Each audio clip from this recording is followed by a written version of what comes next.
What are the best practices to lower your overall stress level? Here's what the data says. Our next caller is Eduardo from Utah. Eduardo, what's happening? How can we help you? Hey, what's up, everyone? How are you? Good. What's happening?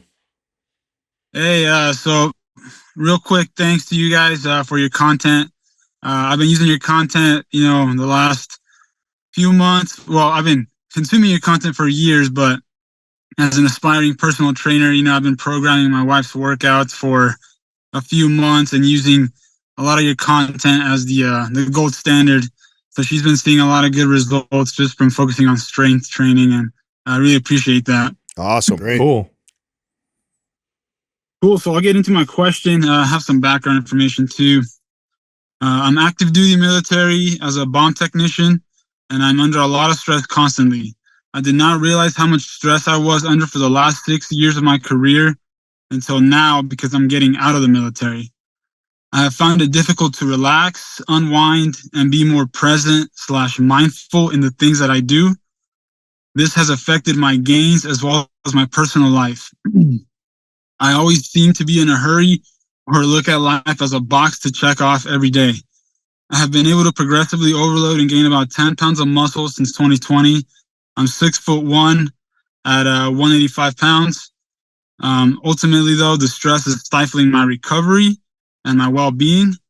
I've already been on a no social media cleanse for like about a year.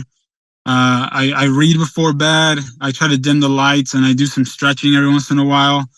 What are some techniques you recommend for me so I can fully maximize my recovery by lowering stress? All right. That's crazy because that doesn't seem like that'd be a stressful job at all. Stupid. That's got to be crazy. It's got to be up there like the top 5. That's got to be the most Super insane. stressful. Yeah. If we look at the data, so it's going to be different from person to person in terms of what's going to affect you in the most positive way. But the data shows sleep is the top. Sleep is the most impactful thing on affecting in a positive way stress. And all the things that go along with that, right? Getting sunlight first thing in the morning, avoiding stimulants like caffeine or not having it past, let's say, noon. You're doing the night routine, which is pretty good. That seems to help. So that's number one with what the data shows. Number two is, and the data points in this direction, is a spiritual practice. This could be meditation. This could be religion. Some type of a practice, and it's a practice. The reason why I say it's a practice is because it's something that needs to be done on a regular basis, like exercise. It's not easy to just get into it. Yeah, well, you just can't be like, oh, I'm spiritual. It's got to be like a practice that you do on a regular basis. But basically, it's a 40,000 foot view of things. It's a way to find yourself present, and what it does is it doesn't. It's not like your life will change, but the way you view and process life tends to change. But like exercise, this is what I found. The challenge with it is, it's like when I used to train clients, they'd work out for a couple of weeks and be like, well, how come I'm not seeing crazy results? It's like, we got to do it for a little longer. You got to be consistent. It's the same thing with like meditation or any other spiritual practice. It's a slow process, but then it starts to snowball. And I'm just letting you know what the data shows, that those are the two biggest, most impactful things. We could talk about, supplements and all that stuff, but the data, like, it didn't even come close to the two things that I just mentioned. Well, you could also, I shared this with you, Sal, the other day, that I was really fascinated with this. It was a Bible verse, and I'm going to mess it up, but I'm going to give you the point of it, because there was some recent research that came out to support this in regards to when somebody is feeling anxious, one of the best things that you can do to calm the mind down is actually to do gratitude. So they both operate from that place of the brain, and so you can't have one with the other. So if you're feeling anxious and you sit down and you start to write things that you're grateful for in your life, you'll force the brain to shift away from what it is that's causing you anxious, whether it's work stress going on or whatever it may be. If you shift over to being focused on the things that you're grateful for, it'll force you to come out of that. So if you're not like a religious person, or that doesn't sound like something you want to do, simply doing that alone at night would probably be a really good practice. And I've done this for a while to test this, and it is incredible.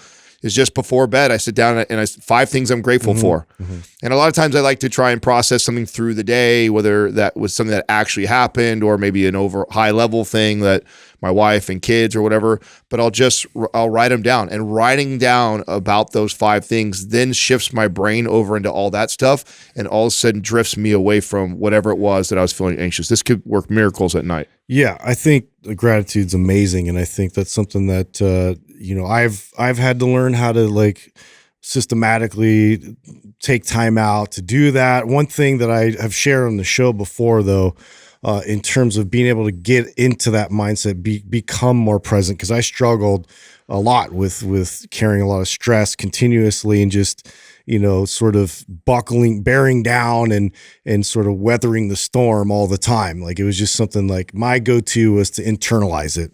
And so I don't know if you relate to that at all, but one thing that really helped me was breathing practices, but then taking, something like a cold plunge and applying it, because for me to sit in cold water, I found out right away that I can't bear down. You can't tense up. You can't, apply a lot of those same methods that you used to use towards like when you're facing stressful encounters. You have to relax and release. And once you learn how to relax and release, you could sit in there for so much longer. And it I guess, for me, it was just like an aha moment where I was like, wow, I just need to figure out how to not bear down and to just breathe my way through and find that calm state. And to be able to find that calm state faster really helped me then to apply these other practices, later on and figure out how to be more present, how to like, focus on gratitude and do all that. But I needed that sort of like shock and awe of how to be able to be more present. It was something I had to learn. I love that advice because I had a similar experience with the cold plunge. I remember it the first time we did it, it shocked the fuck out of me, and I couldn't be in there longer than about a minute, and got to a place where I could comfortably sit in there for 5+ minutes. And that had everything to do with what Justin was saying, was being able to relax your body, relax your mind, and not tense up, which seems so counter to the initial feeling of that shock of you wanting to defend. And training that system to be able to do that, it is only going to help you in these situations at night. And that seems so extreme, but training, that's what training is about. Like, training at that extreme level will then allow you to apply it with just simple mental things that are kind of flying in your head that you can't get out of, relaxing, shifting your brain over into a gratitude type of focused mindset, and then calming yourself down before you go to bed. And then we didn't talk about any of this stuff, but of course there's things that could supplement and help. Like, something that did wonders for me. I didn't know this until after the fact, that I was magnesium deficient. Over 60% of the population is magnesium deficient. The Mellow that by Ned, when I drink that at night, relaxes and calms me down. It's night and day difference from when that. And if you're somebody who is deficient in that, you'll notice a difference from something like that. They also have sleep products with droppers that can help before you go that. But I'm glad we started with the other stuff first, because I think trying to do it naturally is going to be the biggest rock and help you the most. And then if you add those other things like supplementation, chamomile or something at night, ashwagandha, some of these things like that will help that process too. Yeah, I think the key, regardless of what method you choose, meditation, prayer, whatever practice, it's a different operating system than you're used to. So it's not going to feel natural, and it's not going to feel effective until you get better at it. So it's going to be a practice. So in other words, you're going to suck at it until you start to get better at it. So you have to understand that, because I didn't get that. Like, when I would try this stuff, I'm like, this sucks. I don't notice anything. Yeah. And then I had an instructor tell me, like, would you say that to somebody who just started strength training, that it was hard for them to see strength gains? I said, well, no. I said, they got to practice it. Like, that's why they call it a practice. So whatever you do, you're literally going to have to, like, okay, got to do my thing and get into it. And like, well, I don't notice much from it. Let me do it again. Let me do it again. And then over time, it starts to become more of an automatic thing that you can tap into. And then you get better at it, like with any practice. So for the time being, you're going to have to schedule whatever you're going to do. You're going to have to consistently schedule it, whatever the schedule looks like for you, whether it be 2 days a week, 3 days a week, 5 minutes a day, whatever, and do it regularly, consciously. And it's going to take a little while before you really start to reap the benefits. Yeah, the funny part is that now I get to go home and tell my wife she's right. Or if you really want to piss her off, she's gonna love that. If you really want to piss her off, you could present her the information like you heard it for the first time. Like, oh, dude, you know what I think's gonna work? Yeah. Well, she says I do that anyway. She's like, you always only listen to other men when they tell you things. I'm like, okay. Are you married to my wife? Yeah, I was gonna say this sounds familiar. That's a very familiar thing. Yeah, but give it a thanks, shot, guys. I really appreciate it. You got it, man. Good luck. Okay. Yeah, good luck, Eduardo. I could not imagine a bomb like going over to fucking do a bomb. Bro. Yeah, dude. Like I don't even like a Jack in the Box the like most toy. stressful You know what I mean? job you could possibly Yeah, have. dude. Remember those toys you'd bring in and it'd pop out? Like I don't even like that. I mean, You know, I don't think they're. I mean, I don't know off the top of my head. I can't think of something that would be more stressful from that. Just the anticipation of the possibility. Yeah, bro. Unless it's some claustrophobic job or something where you're just confined in a tight space, but even then, it's not the potential for something to blow up. Bro, I know people don't like to be around balloons because they don't know what's gonna happen. You know what's interesting though is you would think though to do that and to do it consistently and be good at it that you would have to kind of learn those skill sets. Yeah, but what happens is he's able to turn it on in extremely stressful situations. So outside of that, so he needs more. Like it was because the just low level stress, he just like doesn't switch on. It's not the same, bro. It's like you ever see people who seek out crazy shit